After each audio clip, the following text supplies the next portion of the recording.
Zbardhet identiteti i shqiptarit për të cilin policia po pret analizat e ADN-s për të vërtetuar nëse është i njëjti person me atë të gjetur të ekzekutuar me plumb e më pas të djegur në sediljen e pasme të makinës në Skurta të Vjotjas. Bëhet fjalë për 27 vjeçarin Sulo Astrit Halili nga Beçishti i Tepelenës, i cili rezultoni i zhdukur prej pasdites së 4 nëntorit. Ai ishte larguar nga banesa e tij në Halkida dhe prej asaj dite nuk ka dhënë shenja jete, ndërkohë që mjeti i tij është gjetur i braktisur në Vilja të Athinës. Halili ka flokë të shkurtër, ngjyrë kafe të errët, sy kafe, është 1,70 metër i gjatë dhe është i dobët. Ai ka mjekër dhe një tatuazh në krahun e majt me 2 trëndafil, një yll dhe shkronja. Ditën që u zhduk ai mbante të veshur një këmishë të zezë, xhinse të zeza kargo dhe atlete të bardha.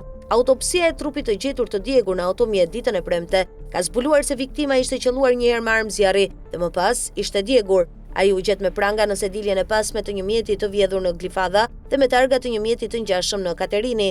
Policia dyshon se viktima mund të jetë përfshirë në veprimtari kriminale ose është gjetur në vendin e gabuar, në kohën e gabuar. Priten analizat e ADN-s për të vërtetuar identitetin e tij. Mediat greke shkruajnë se nga mënyra e veprimit me një makinë të vjedhur disa muaj më parë, së cilës i kishin vënë madje targa që korrespondojnë me një automjet të së njëjtës markë dhe ngjyrë nga Katerini. Fakti që viktima ishte e prangosur dhe e lidhur në shpinë dhe tani elementi i të shtënave, të gjitha tregojnë për një ekzekutim nga profesionist, me shumë mundësi ishte një kontratë vdekjeje. Ndërkohë ka edhe prova se autori ose autorët e krimit kishin njohuri për zonën, pasi vendi i shkreti kombinuar me të vetmin shteg largimi tregon se ata nuk kanë bërritur atje rastësisht. Gjithashtu nuk ishte rastësi që koha ishte e përshtatshme që ata të mbulonin gjurmët me zjarr, pasi sezoni i zjarreve, i cili përfshin një reduktim të vëzhguesve të zjarrit, përfundoi vetëm javën e kaluar. Tymi me një intensitet të tillë do të kishte qenë i dukshëm nga kilometra larg dhe nuk do të kishte kaluar pa u vënë re nga forcat e sigurisë së zjarrit. Sa i përket asaj se sa ditë kishte qëndruar makina e djegur në vend ngjarje,